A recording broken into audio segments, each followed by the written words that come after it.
Во ова издание, председателот Трамп ги повика демократите и републиканците на брифинг во Белата куќа. Дали тоа е првиот чекор кон повторно отворање на владата? 2018 по многу белези беше година на жената на политичката сцена во САД. Во истиот тренд почнува и оваа година. Рекорден број жени влегуваат во новиот состав на Конгресот. Клонирањето зема замав во Кина. Први пациенти се кучиња, но до каде ќе оди развојот на биотехнологијата? Останете со нас. Добро вечер. Ова е ТВ журналот Newsflash на гласот на Америка на македонски. Јас сум Тоше Огњанов. Владата на САД веќе 12 дена е затворена, а стотици илјади службеници не земаат плата. Председателот Доналд Трамп ги повика лидерите на демократите и републиканците на брифинг во Белата куќа, а тема на разговорот е граничната безбедност. За ова во вестите што следат. Лидерот на сенатското мнозинство, Мич Меконел, се очекува да присуствува на состанокот, но за сега не е јасно дали демократските лидери ќе присуствуваат, како и дали ќе преговараат за отворање на владата. Демократите од утре ќе преземат контрола врз представничкиот дом, кога новата спикерка Ненси Пелоси планира да свика гласање за закони кои обезбедуваат финансирање на повеќето агенции. Предложената легислатива не ги вклучува 5 милиарди долари кои Трамп ги бара за изградба на зидот. Американската гранична служба употреби солзавец кај границата кон Мексико, кога околу 150 мигранти се обиделе да ја преминат граничната ограда. Солзавецот бил употребен против мигрантите што фрлале камења.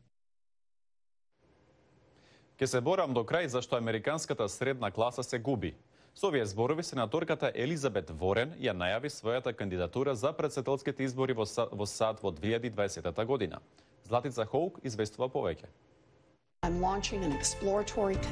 Откако ги објави своите намери преку социјалните медиуми, Ворен излезе пред својот дом во Кембридж, Масачусетс, за да им се обрати на новинарите. Ке се борам до крај, бидејќи американската средна класа се губи, а можностите за многу млади луѓе се намалуваат. Ворен рече дека ќе води кампања која нема да ја направи задолжена кај големите донаторски компании.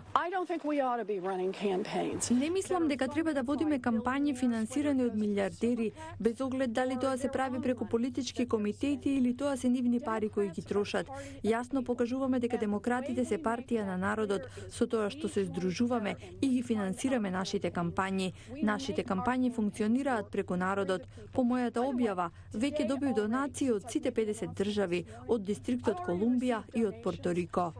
Но дури и приврзениците на гледиштата на Ворен се прашуваат дали таа може да привлече поширок круг на различни избирачи. Вербалната припирка со председателот Доналд Трамп за незиното домородно американско потекло не го подобри незиниот имидж, додека видеото што го продуцираше за да му докаже на Трамп дека греши, веројатно уште повеќе ја влоши ситуацијата. Но Елизабет Ворен ќе ја наречам недоветна. Таа е еден од најлошите сенатори во САД воопшто. Таа практично ништо нема направено. Ако зависи од неа, деноците би биле 95%. Ворен на новинарите им одговори дека американците на крајот ќе гласаат за влада која што работи за нив. Републиканците, Доналд Трамп, јасно ставија до знаење. Тие мислат дека владата треба да работи за богатите и токму сега тоа го прават. Мислам дека треба да работиме за сите други и затоа е оваа борба. Демократската сенаторка рече дека е капиталист, а не социјалист, но дека е против кражба. Ако победи на номинацијата во незината партија, Ворен најверојатно ќе се кандидира против Трамп. Актуелниот председател е секогаш опасен ривал, но Трамп покажа дека може да биде и безмилосен. 2018 беше година на жената во САД. Рекорден број жени беа избрани во национални, државни и локални законодавни тела. Во таа насока продолжува и новата година. Деталите ги има Џејсусеме Они. Многу нови лица ќе има на Капитол Хил во јануари. Рекорден број ќе бидат жени, дури 126 кои ќе положат заклетва. Ова е делумно и поради големиот потик жените да излезат на гласање. Од почетокот на американската администрација на председателот Доналд Трамп, неговите забелешки за жените и политиката на неговата администрација поттикна илјадници луѓе да протестираат на улиците. Други оде од врата на врата барајки промени за време на делумните конгресни избори. Со женскиот марш во јануари 2017 видовме почеток на некаков нов вид енергија. Со овој фокусиран активизам многу жени излегоа испровоцирани од коментарите и од општиот пристап на Трамп.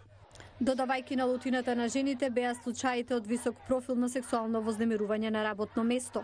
Ова прашање предизвика национална дебата и беше причина за отпочнување на движењето МИТУ. Движењето собори многу мажи од високи функции, меѓу кои телевизиската икона Бил Козби, кој некогаш важеше за татко на Америка, а сега е зад решетки поради дрогирање и сексуален напад на жена пред неколку години. Тоа е победа на жртвите на сексуално насилство. Поранешниот лекар на американскиот гимнастичарски тим Лари Насер беше обвинет и осуден за сексуална злоупотреба на повеќе од 100 млади гимнастичарки, вклучувајќи добитнички на олимписки медали.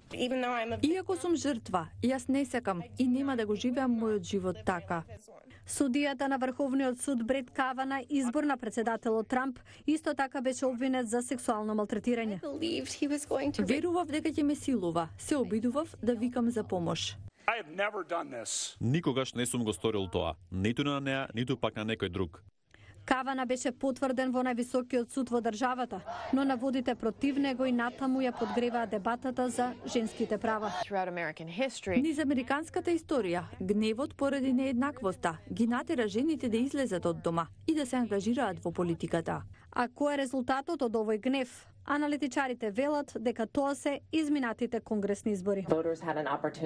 Гласачите имаа можност да изберат лидери кои всушност ги представуваат американците и изгледаат како нив. Голема разноликост на кандидатите: африканци, американци, латиноамериканци, домородни американци, лица од ЛГБТ заедницата. Меѓу нив и први две муслиманки во Конгресот. Гласачите со години не беа задоволни од тоа како се води Вашингтон, делумно и заради тоа што владеат истите луѓе, познати лица.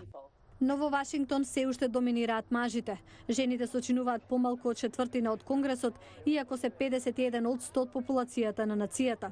Ова сепак е голем момент, поради што многумина веруваат дека годината на жената ќе потрае и по 2080 година.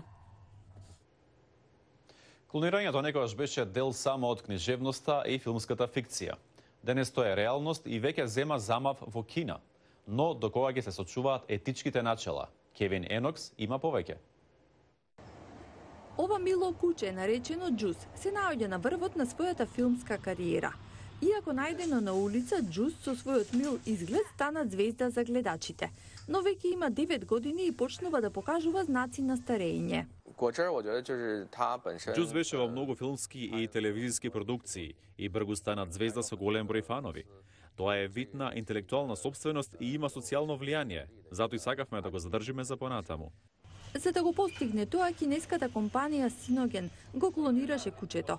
Новото бебе Джус се роди во септември и представува речит пример за насоката кон која се развива кинеската биотехнологија. Едниот пазар за клонирање во Кина ќе биде многу голем. Се повеќе собственици сакаат многу подолго да бидат во друштво на своите миленици. Генетската технологија е во подем, но за потребите не се развива доволно брзо. Кина е меѓу светските лидери во генетската индустрија, а владата инвестира милиони во нови компании за биотехнологија во Кина, но и низ светот. Владата на индустријата со клонирање гледа како на дел од високата технологија. Нашата земја сака да поддржува иновации што носат голем профит. Сигурно е дека ќе поддржуваме научници кои работат на полето на биотехнологијата.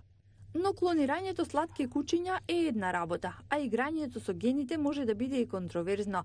На крајот од ноември кинески научник објави дека создал генетски модифицирани бебиња, што е спротивно од меѓународните протоколи. Неговото тврдење се уште не е докажано, но самата објава најде на реакции и критики од етички аспект. Тоа е типичен пример за тоа што не треба да се прави со новата технологија, која што има потенцијал да биде од голема помош за општеството.